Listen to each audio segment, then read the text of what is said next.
Private ಮತ್ತು ಅದೇ ಕಾಲಕ್ಕೆ ಸರ್ಕಾರಿ ಪಬ್ಲಿಕ್ ಸೆಕ್ಟರ್ ಅಂತೇಳಿ ಪಬ್ಲಿಕ್ ಸೆಕ್ಟರ್ ಲಾಸ ಆಯ್ತು ಇಲ್ಲಿವರೆಗೆ ಇವತ್ತಿಗೂ ಲಾಸ್ ಅದು ಪಬ್ಲಿಕ್ ಸೆಕ್ಟರ್. ಯಾಕೆ ಲಾಸ್ ಆಗ್ತದೆ ಅಂದರೆ ಒಂದೇದು ಭ್ರಷ್ಟ ಅಧಿಕಾರಿಗಳು, ಅದ್ರ ಜೊತೆ ಭ್ರಷ್ಟ ರಾಜಕಾರಣಿಗಳು, ಜೊತೆಗೆ ನಮ್ಮ ಕಾರ್ಮಿಕರು ಸರಿಯಾಗಿ ಅದನ್ನು ನಡೆಸ್ಕೊಂಡು ಹೋಗಲಾರ್ತಿಲ್ಲ.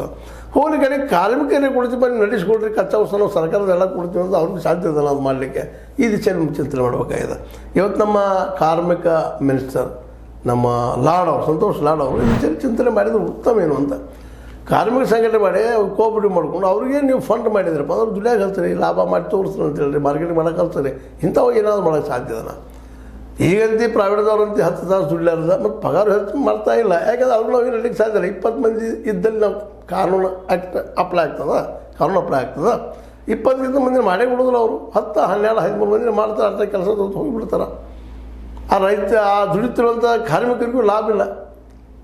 ಇದು ಈ ದಿಶೆಯಲ್ಲಿ ಒಂದು ದೊಡ್ಡ ಗೊಂದಲ ರೀ. ಇದು ಸಮಯ ಹೆಚ್ಚು ಮಾಡಿರಿ ಅಂತ ಇವ್ರು ಹೇಳಿದ್ರೆ, ಯಾರು ನಮ್ಮ ವ್ಯಾಪಾರಸ್ಥರಾಗಿರ್ಬೋದು ಅಥವಾ ಮಾಲೀಕರಾಗಿರ್ಬೋದು, ಕಾರ್ಖಾನೆ ಮಾಲೀಕರಾಗಿರ್ಬೋದು, ಕೆಲಸ ಹೆಚ್ಚು ಮಾಡಿಸ್ರಿ, ಇವ್ರ ದುಡಿಮೆಯಿಂದ ನಮ್ಗೆ ಲಾಸ್ ಆಗ್ತದೆ ಅಂತ ಹೇಳಿದ್ರೆ, ಇವ್ರನ್ನ ಹೆಚ್ಚು ಮಾಡ್ತೀವಿ ರೀ, ನಮಗೆ ಅಷ್ಟು ಅವ್ರು ಹೇಳೋಷ್ಟು ಆಗುವುದಿಲ್ಲ ಅನ್ನೋಂಥದ್ದು ಅದು ತಕರಾರ ಮತ್ತು ಸ್ಟ್ರೈಕ್ ಗಿರೈಕ್ ಆಡೋದ್ರಿಂದ ಇವತ್ತು ಕಾನೂನು ಎಲ್ಲ ಏನು ತಿನ್ನೋದಕ್ಕೆ ಏನಿಲ್ಲ 10 ತಾಸು ದುಡಿಬೇಕಂತ ದುಡಿಬೇಕು, ಇಲ್ಲಾಂದ್ರೆ ಮನೆಗೆ ಹೋಗ್ಬೇಕು.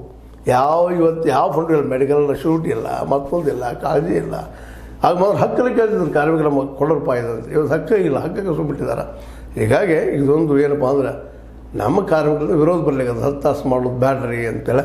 ಬಟ್ ಅದು ಸಮಯದ